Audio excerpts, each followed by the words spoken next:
For most of my life, I've always wanted to be the hero in the story of life.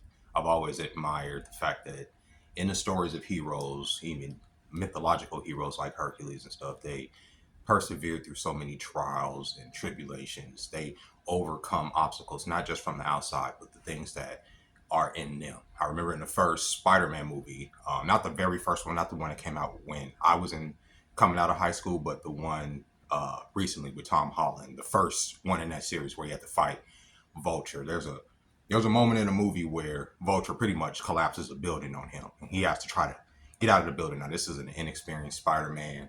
He don't know his power, he don't know his strength, and he got a building falling on him. He's scared. He's a 15-year-old kid. So he starts saying, help, help. He starts crying out for help, right? And nobody's around. And who's going to get this building off of him? And he stops saying help, and he starts saying, get up, Spider-Man, get up, Spider-Man. He starts talking to himself in his head. He starts telling himself to get up. He starts making himself push the building up. That right there, that spirit, and he gets out of the building, of course, it's Spider-Man, whatever. And then he goes and even saves the villain that dropped the villain on him. That type of character is something that I've always admired in heroes. And that's why, even to this day, I still collect hero shit. And, I'm into these like little hero stories. I watch clips and cartoons more than I will watch actual movies because I do like those stories. But within those stories, the villain has always been sexier, has always been more appealing, and I've always resonated with more because oftentimes the villain's plight goes around them feeling slighted by something or someone, right?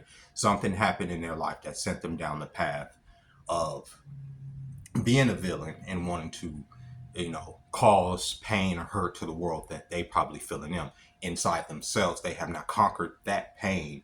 And so instead of, fighting the demons inside, they let it out on the world. And that's where villains are born. So I've always been able to resonate with that. Plus, like I say, villains are always sexier. They're always cooler. They always have the better gear. And it's up to the hero to overcome whatever nefarious schemes that the villain come up with. But as I've gotten older, I realized that in this world, in this real world, not the comic book world, not the video game world, in this real world, villains are rewarded. And being a villain gets you a lot further in life than being a quote unquote good guy or the hero, right? When you are a person that is operating life through a moral code, through a moral standard, that means you are automatically putting limits and restrictions on yourself because you have a moral code. You don't go outside that moral code for personal reasons or because of your relationship with a divine order or God or whatever, right? You stick by that code because it's important to you, right?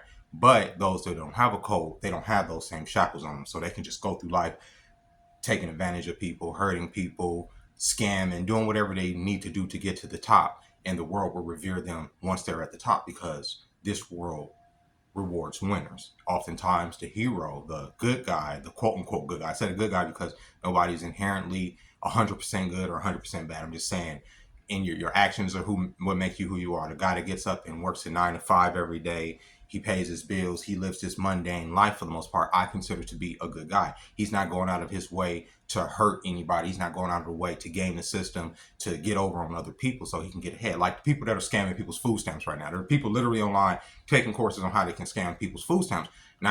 And they realize, it's not like they don't realize, they realize that they're taking these food stamps from other people, not directly from the government. So these are shitty people that want to get ahead in life. That's what I mean. But there are people that even if they were starving, they wouldn't take food stamps from other people because they live by moral code. That's my example. That's the example I'm using, right? There's two groups of people there, right? I'm talking about the groups of people that wouldn't take advantage of other people within it, that's eating from that same pot of chili. That's the people that wouldn't victimize people within their neighborhood, that don't shoot up their neighborhood, that don't sell drugs in their neighborhood, that don't hurt their community. Those are just decent people, good people. That's what I mean. I'm not talking about you have to be the most heroic soldier that stormed the beaches of Normandy or Captain America or Spider-Man or none of that shit. I'm just saying decent people are good people to me, okay? But those people a lot of times struggle in life. We struggle, bro. I struggle. And one of the reasons that I'm bringing this up because I had a conversation this past weekend. I went on a few dates this weekend with the same person, and I'm going to get into that in a minute. But one of the things that came up was a conversation I had with a couple exes last year when I was living in a park. One of those exes being my kid's mom. At the time, of course, if you have children with a person, that person's going to always care about you to a certain degree. So if they see you on the street, they're going to be concerned. My kid's mom hit me up, blah, blah. We start having conversations. she started telling me about this guy she was seeing. I'm not telling too much of her business because she's put it out there publicly. This is public knowledge. You know, if you ever know who she is in her videos, she's talked about this. She started talking to this dude, but this dude he was a bachelor. I'm gonna put it like that. But she fell for this bachelor. He was living his life, dating multiple women. She thought she was the only one. She didn't like the fact that he was dealing with other people. Blah blah blah blah blah. And he was stringing her along. To be fair, he was stringing her along. So her heart was in it. I'm just put it like that. But like, the point being, she knew about him seeing other women. She knew about his infidelity. She knew about this. At the same time, I was also talking to another girl that I used to talk to when I moved out here, that I really liked, and she was going through a similar thing with a nigga that she was talking to. The nigga that she was talking to actually had been practically moved him in with him and his wife and her kids, right? And she would do whatever this nigga tell her to do. And the stories they would tell me about what these men would put them through was crazy, especially the girl I was dealing with that I used to deal with out here. The stuff that the married man that she was dealing with would put her through. Like, for instance, he'd be like, all right, we're just gonna drive to California randomly. If you don't take off work, I'm gonna stop talking to you. If you don't come over here at this point, if you don't, he made her cut off family, friends, all kind of shit, just so she could be in that almost polyamorous relationship with this nigga. And she marched to the drum. And what was confusing to me is that both of these women are strong-minded women. I've known both of these women. Obviously, I've known my kid's mom for over 20 years. I've known this girl for now almost 10 years or something like that. But at that point, about 6-7 years or whatever. And I'm like, these are strong-minded women. Why are y'all letting these niggas do this to y'all, right? And because I'm hearing this every day. These are the people I'm talking to when I'm not making my video. I'm talking to them, at night or whatever. And they're obviously women like to vent, and they're telling me about these niggas that they're dealing with. These niggas are niggas. Like, these niggas is doing nigga shit, like shit that I would have never done to either one of them. But they're talking to me. I'm living out in this park. And at some point I got frustrated, right? Because for both of these women, I love both of these women. Even to this day, I have love for both of these women, okay? I obviously will always have love for my kid's mom, but obviously this woman I dated when I first went out here, I obviously was talking to her too, so I have love for her, right? And she's telling me about how she's being taken advantage of by this man. My kid's mom's telling me how she's being taken advantage of by this man. And shortly after all this, my kid's mom this nigga would take her on a cruise and all this stuff, okay? So a whole story, right? So I'm listening to them talk, and I'm like, what the fuck? So eventually, one day, the girl that I used to see, she came to the park, and she wanted to take me to lunch. So she comes over, she's telling me about this dude, and when she dropped me back off at the park, I asked her, I said, look, I just gotta ask you. I say, what is it about? Because I told her about my kid's mom, and I told her that you're telling me a similar story right now that my kid's mom is telling me. And for both of y'all, what the fuck is up with these men that are so good that y'all are letting them, do this or do that? I was like, it gotta be the dick. It gotta be penis. No, it wasn't penis. It literally wasn't penis. Like, it wasn't even with and I know the truth because even my kid's mom even has brought this up even multiple times on her own end about certain things that were lacking, but that's neither here nor there. It was about something else. And I was like, so what is it? If it ain't about the dick, right? And they treating you like this, they talk about this, what is it? And the girl that I used to see when I first went out here told me something that I'll never fucking forget for as long as I live. I'll never forget it for as long as I live. Because I'm practically asking, comparing these niggas to me, what the fuck is it about these niggas that got y'all so sprung? How can I get the juice? Because obviously y'all bitches wasn't sprung on me, right? Like, what is it about these niggas that was so great? And I've seen pictures of these niggas. These niggas ain't sexy niggas. These niggas are just regular, degular ass. Well, the one that my kid's mom was dealing with, he passed away since. But we're regular, degular niggas. What is it about these frumpy ass looking niggas that's so good? And she told me something I'll never forget. She said that even though he treats me like shit and he discards me whenever he wants to, this is what she told me, when the good times were so good that they outweigh all of the bad times. So the few trips they may have taken, the dates, the memories outweigh every little extra thing. So whatever sauce that these niggas sold them on, maybe it was the trip, maybe it was the first romantic night, maybe it was the gesture, whatever it was, they were so captivated by those first few months or first couple months of romance and love bombing, that everything that subsequently came after that, they gave no fucks about. They let these niggas treat them like ass, like absolute ass. And for months upon months, while they're talking to other bitches, why y'all they spending money on these niggas? Why now I don't know it's not as much with my kid's mom, but I know homegirl out here was spending money on this nigga, right? When you're not even financially 100%, right? And I'm just like, what?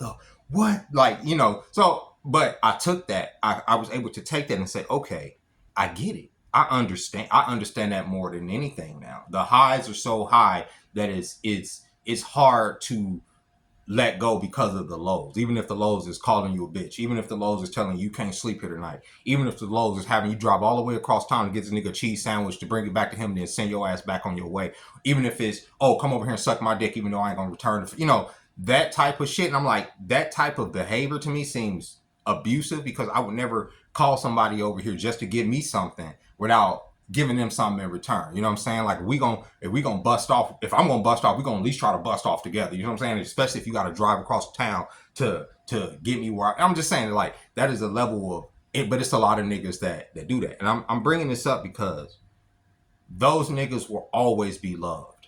You understand? I brought up my mom's boyfriends before, and the one that she liked the most was the scumbag, was the nigga out here that got beat up multiple times, that was selling drugs. That's who she liked, the nigga that put her through it, the nigga that made her feel something, not the boring nigga. I'm a boring nigga, and I realized that this weekend on my series of dates or whatever. We went to the art museum, which is great. Take in mind, she planned all this out. This was her birthday weekend. Art museum, cheesecake factory. I painted her a picture. We ended up in a hotel, all this other stuff. It was great. I thought it was good. I thought the whole situation was good, but the energy started to feel a little weird towards the end, and I honestly don't know why. But it's a familiar feeling to me that I'm just like, okay, I don't know. I don't know what, you know, my problem is with me is when I start to like somebody, I think I open up too much. I do. I talk too much. I feel the silent void between conversations with words. That's just who I am. And I know that I shouldn't do that. I just don't. I just talk.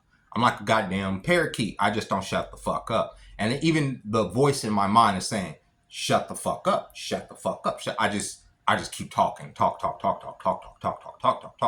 talk about everything. I talk about this channel. I talk about the world. I talk about everything, a lot of stuff that I talk about here and stuff that I don't talk about here, I talk about just because I get comfortable. And when I get comfortable, I unmask, right? See, when I'm around people, and this is anybody for the most part, unless it's my family, I mask up, bro. I have to put on a filter, right? There's no filter here for the most part, right? When y'all watch a lot of my videos and y'all see me crash out or whatever, that's me. That's who I am. So the mask that I have to wear at work, where when certain conversations come up, I just don't join them, or I have to be a certain way, right?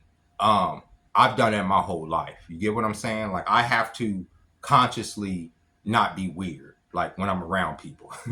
I do. I have to consciously be like regular or like a person, like how most of y'all are, right? I have to pretend a lot of the times, right? And sometimes it can be very frustrating, and it can be very what do you call it exhausting. And by the end of most of my social interactions, I am tired, right? But when I'm comfortable with a person, I don't feel like that, because I feel like I could just lay there, or I could just sit here, or I could just, if certain things come up, I could just share what I want to share, you know, openly and honestly, especially if something just like gets to my spirit right away and I'm comfortable with you. I'm going to talk about it. Like this past weekend, for instance, when I was looking at what the Trump administration wanted to do with the Smithsonian and the slave exhibit, it fucking obviously, as a American black man, that bothers my spirit to try to see that the federal government is want to do this erasure of our history. Obviously, it's going to affect me to see people like Jillian Michaels, a fucking fitness influencer, hop her goofy fucking leatherface ass on CNN last week, trying to downplay slavery. Those things affect me spiritually, not just content wise, not just mentally. They affect me spiritually because of my attachment to this country. Y'all know that to a certain degree, I consider myself to be a patriot. I love America. I do. I love the ideal of America. Like I always call the ideal of America like Captain America. Captain America is the ideal of America. He's a good person that represents what freedom is supposed to be, but it's a complete contradiction to what actual America is. Uh, uh, America is a fascist oligarchy where they control their populace through media, fucking junk food, drugs, and whatever other devices that they fucking put in front of us, right? But a lot of us do still have a patriotic feel for the ideal of America, the whole GI Joe. We are patriots. We want freedom for everybody, but I know that that's not true. So when I get up there and I see that they're trying to erase what make the foundation, what makes America America, is the fact that yes, it was built on the foundation of slavery. You understand what I'm saying? And such short terms overcame that and came to the point to where we are now, to being the most dominant empire that has ever existed on the face of the earth. That is something that everybody, white, black, everybody should take some pride in. But you have people in here who are so insecure that they'll rather erase history and act like it didn't exist. These are things that I want to, that I be wanting to speak on, right? So they'll come up to the surface, and they're so deep in a situation where you could tell that person don't want to get that deep. You understand what I'm saying? Like, and yeah, they're attentive and they're listening, but what feedback could that person give me if that's not the type of timing that they're on? And that's what I mean about masking. Keeping that shit tucked in. And unfortunately, I get so comfortable with people that all of that comes out, and I start talking about shit that we should just be talking about what we're doing. You understand what I'm saying? So I end up feeling uncomfortable, then that person feels uncomfortable, and then it gets weird, right? And that's where we come to now. Because even that person, I'm not putting that person's business out there too much, has dealt with a lot of with the guys that she's dated, a lot of niggas. I mean, even a nigga from Gary of all places, niggas. Okay, not just me, but niggas.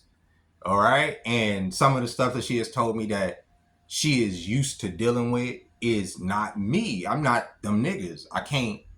I'm not going to lean that hard on you. Right. Like, even if we were living together, I can't lean that hard on you. Like, and I would never live with a woman. That's not what I'm saying. But I'm saying in general, like some of the stuff that they've told, like even with my ex, I can count on two fingers how many times I've even driven her car because she didn't want to drive me somewhere, right? And it's because she's like, take it, not because I asked. Because the fact that you've dealt with cats that have kept your car keys, and you've dealt with cats that have used you in ways like women get used to that, I believe, right? Especially when there's a series of niggas that they didn't dealt with that and treated them like that. So when they deal with a guy like me who's somewhat neurodivergent, I'm not here to use you. I'm not here to use you for your time. Of course, I'll spend time with you, whatever, but I'm not going to ever like go out of my way to, oh, I need this from you, I need that. I'm not going to do that. Like, this is, if I need something, I'm gonna get it. Like, right? Of course, I would accept gifts and all that, but I'm never gonna